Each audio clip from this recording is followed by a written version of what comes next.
All right.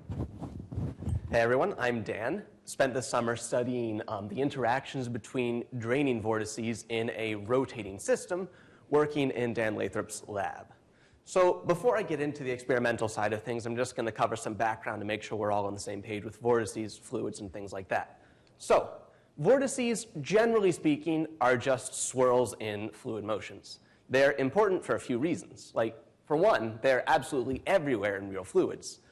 For another, they're critical to understanding of turbulence, which is another phenomenon that's absolutely everywhere and presents one of the great unsolved problems in physics, which you might have guessed from some of the other presentations today. So mathematically, you can define a fluid flow as a velocity field.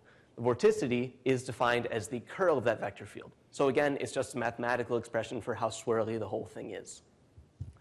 Rotating fluids, in particular, are interesting because they, like all fluids, are governed by the Navier-Stokes equations, but with one small modification, which is that you add a term to represent the Coriolis acceleration. So these equations essentially relate the velocity field to a variety of other factors that influence the flow, from the diffusion through viscous interactions to the pressure gradient. So if you make a few approximations that are allowable in geostrophic flows, you end up with a greatly simplified expression where you can see the viscous terms drop out of the equation entirely, and you're left with just the acceleration due to the Coriolis term. So once you've made that approximation, you can derive a few simple results that hold in these geostrophic flows, which is the word we use to describe any flow where you can make this approximation. So first, there's what we call the Taylor-Proudman theorem, which states that the velocity field doesn't change with the height in the fluid. Or to put it another way, fluid flows in the geostrophic regime are essentially two-dimensional. Second, you can derive this expression for the velocity in a geostrophic flow, where you'll notice that it is perpendicular to the pressure gradient. So in most fluid flows, you expect it to flow from regions of high pressure to low pressure. But in this case, it actually wants to move perpendicular to that direction. So it's a little bit hard to visualize, but if you can say, imagine a low pressure region over a tropical ocean, you'd usually expect the air around it to just flow inward. But since in our very real rotating frame, we expect a Coriolis term, you actually end up with the entire thing rotating, and that is more or less how we get hurricanes. So that's a little bit of the background. The experiment that I built this summer features a large cylindrical tank with two holes at the bottom. Water is drained out of them and pumped back into the top. The idea being that with two drain holes, we could create two vortices like you see whenever you let fluid drain through a hole. And hopefully, we'd be able to watch their interactions. So I have a video of the experiment up and running to kind of give you an idea of what it all looks like. You can see it's all mounted on an air bearing, which is a very low friction system for spinning it, spun with a DC motor. And we've attached a camera rotating with it so that we can make videos of these vortex interactions.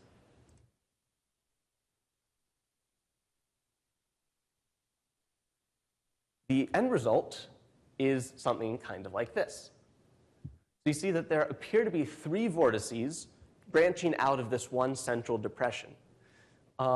This is a little bit unexpected, but the more we looked at it, more we thought it might be something we can approximate with the line vortex flow, which is kind of in a very simple flow that you sometimes see in approximate fluid systems, where the flow circulates around a central axis, purely azimuthal, and falls off as 1 over r. So this satisfies the geostrophic requirements, and with a two-line derivation or some dimensional analysis, you can easily show that a system of these vortices would orbit with a frequency proportional to the circulation over the separation squared. We found that that's not far off. The blue curve up here represents the 1 over r squared fit of the frequency versus the separation. The closest fit had a 1 over separation to the 1/4 dependence. But given the range of data over which we could investigate this, it's difficult to tell if that discrepancy is meaningful or just something that we can clean up with a more improved method.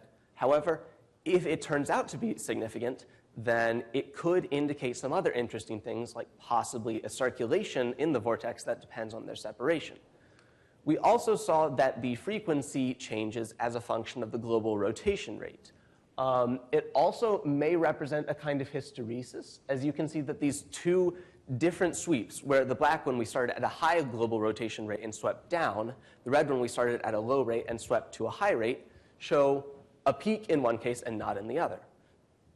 We also see that F and G vary in a rather synchronized manner as you change that global rotation rate, which seems to indicate that they're probably connected. So in conclusion, these vortices do seem very similar to vortex filaments, which is the approximation that we made.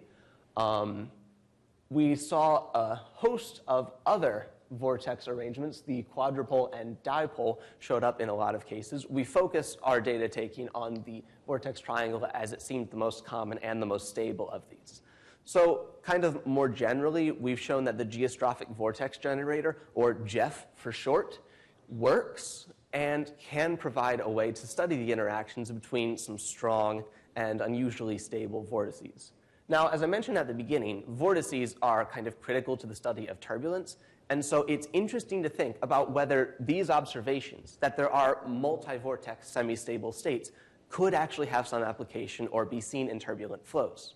So finally, I'd like to thank Dan Lathrop and his entire lab, Daniel Serrano and the Trend cohort. It's been a great summer, and it's fun. Thank you.